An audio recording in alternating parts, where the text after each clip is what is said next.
लाडकी बहिणी योजनेच्या लाभार्थी महिलांनी मिळणारे सर्व 1500 रुपये केवळ शॉपिंगवर खर्च करू नयेत असा सल्ला मंत्री अदिती तटकरे यांनी दिला। लाडक्या बहिणींचे पैसे कधी जमा होणार अशी विचारणा व्यापारी देखील करत असल्याचं त्यांनी सांगितलंय।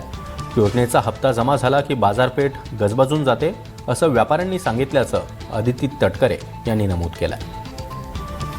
सगळ्या लाभार्थी महिलांना सांगतोय की तुमचे महिन्याचे जे 1500 आहेत ते 1500चे 1500 शॉपिंगमध्ये खर्च नका करू। नाहीतर आम्ही ज्या ज्या वेळेला लाभ वितरित करतो त्याच्या आधी तर आमच्याकडे शहरातले सगळे व्यापारी येतात की लाडकी बहीणचा लाभ कधी म्हणजे भगिनींपेक्षा लाडक्या बहिणींपेक्षा व्यापारी जास्ती विचारतात की डीबीटी कधी करणार आहे। तर मी एक दोन वेळा व्यापाऱ्यांना विचारलं तुम्ही काय विचारता तुमच्या घरातलं कोण लाभार्थी आहे का, ते म्हणले नाही, ज्या दिवशी डीबीटी झालं त्याच्या दुसऱ्या दिवशी मार्केट जाम गजबजलेलं असतं। लाडकी बहीण योजनेच्या माध्यमातून बरेच जे वंचित झालेले आहेत महिला त्या आजही अपेक्षित आहे केवायसी सुरू होईल, तर काय सांगा? केवायसीला जवळपास सरकारने 6 महिन्याची मुदत ही त्या ठिकाणी दिली होती। पहिल्या मुदतीमध्ये 2-3 महिने अशी वाढ करून ज्यांनी चुकी केवायसी पूर्ण केली होती पण त्याच्यामध्ये काही उणीवा राहून गेल्या होत्या त्यांनासुद्धा दुरुस्त करण्याची आपण परत मुदत त्या ठिकाणी दिली आणि त्यानुसार लाडकी बहीण योजना मला आपल्या माध्यमातून सांगायचं आहे की ही यशस्वीरित्या पुढेही राबवली जाणार। केवायसीच्या संदर्भातला जो निर्णय आहे अधिक वाढवायचं का काय त्या संदर्भामध्ये सुद्धा राज्याचे मुख्यमंत्री आदरणीय फडणवीस साहेब, दोन्ही उपमुख्यमंत्री शिंदे साहेब असतील, सुनेत्रा काकी असतील, या संदर्भामध्ये जी काही निवेदनं प्राप्त झालेली आहेत ही आम्ही त्यांच्यापर्यंत पोहोचवू आणि महायुतीच्या सरकारने आणलेली ही योजना आम्ही पुढे सुद्धा विभाग म्हणून यशस्वीरित्या राबवत राहू। घाटाच्या कुपोषणाच्या संदर्भात आपण काय बघितलं आणि काय निर्णय आपण घेतला? काल मी धारणीमधल्या जवळपास 7-8 अंगणवाड्यांना भेट दिली, तिथल्या NRC सेंटर्सलाही भेट दिली, तिथल्या स्थानिक ज्या आमच्या अंगणवाडी सेविका आहेत, मदतनीस आहेत, यासहित तिथले स्थानिक लोकप्रतिनिधी असतील, ग्रामस्थ असतील, तिथल्या आरोग्य यंत्रणा असेल, यांच्या सर्वांसमवेतच मी त्या प्रत्येक अंगणवाडीचा आढावा घेतला। आम्ही साधारणपणे धारणी आणि चिखलधारा या 2 भागातलं कुपोषणाचं प्रमाण हे कमी करण्याच्या दृष्टिकोनातून काही विशेष उपाययोजना आणि जिल्ह्यामध्ये इतरही कुठं कुपोषण असेल तर त्या संदर्भातल्या उपाययोजना करण्याच्या संदर्भामध्ये आम्हाला जो काही ग्राउंड लेवलला जाऊन तिथं आढावा घेणं गरजेचं होतं किंवा तिथनं आम्हाला अधिक सूचना घेणं गरजेचं होतं, त्या दृष्टिकोनातून तो दौरा आयोजित केला गेला होता। मी NRC सेंटरलाही गेली आणि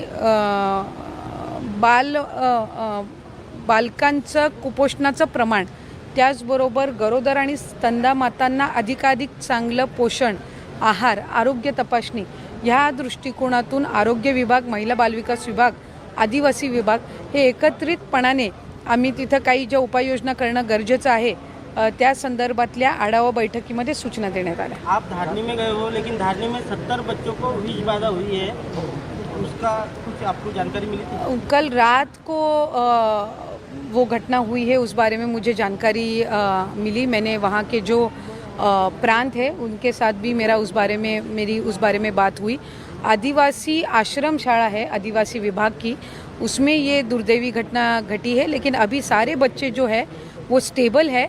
उनका जो सेंट्रल किचन है वहाँ से वो फूड गया था, ऐसी मुझे जो प्राथमिक जानकारी मिली है, लेकिन मैंने उनको सूचना दी है कि संबंधित जो विभाग है आदिवासी विभाग है उस विभाग के जो मंत्री है उइके सर, उनके साथ मैं भी खुद बात करूंगी और मैंने लोकल जो एडमिनिस्ट्रेटर है उनको भी मैंने सूचना दी है कि वो भी बात करके, जिलाधिकारी भी बात करके उस बारे में जो वो सेंट्रल किचन है उनसे कौन सा फूड लाया गया था उस बारे में जांच हो और ये जो 60 या 70 बच्चे हैं अभी वो स्टेबल है। कल रात को इनकी ट्रीटमेंट शुरू की गई थी और जो वहाँ के लोकल सारे अधिकारी हैं वो ट्रीटमेंट के समय और सुबह भी वो हॉस्पिटल में थी, सुबह भी मेरी फिर से बात हुई और अभी वो सुदैव से वो सारे बच्चे स्टेबल हैं। केंद्रीय शिक्षण मंत्र्याच्या राजीनाम्यावर सध्या विरोधकांकडून श्रेयवादाची लढाई सुरू आहे। आज उद्धव ठाकरे, राज ठाकरेंनी एकत्रित मुंबईमध्ये विजय उत्सव साजरा केला। नाही, खरं तर काही देशातल्या वेगवेगळ्या भागातले जे विद्यार्थी आहेत, मूळ मुद्दा हा नीट परीक्षा आणि पेपर लीक संदर्भातला होता आणि त्या संदर्भामध्ये त्यांनी आंदोलन केलेलं होतं। एक उपोषणसुद्धा त्या निमित्ताने जे त्या क्षेत्रामध्ये अनेक वर्षापासून काम करत आहेत ते सोनमजी वांगचूक असतील यांनीही केलं होतं, पण त्यांनी 2 दिवसापूर्वी सरकारचे 2 मंत्री JP नड्डा साहेब असतील, आणखीन एक मंत्री यांच्यासोबत त्यांनी जी काही त्यांची बैठक झाली त्याच्यातून त्यांनी ते उपोषण मागे घेतलं. त्यांच्या अनेक मागण्यासुद्धा सरकारने त्या ठिकाणी विभागाने मान्य केल्या.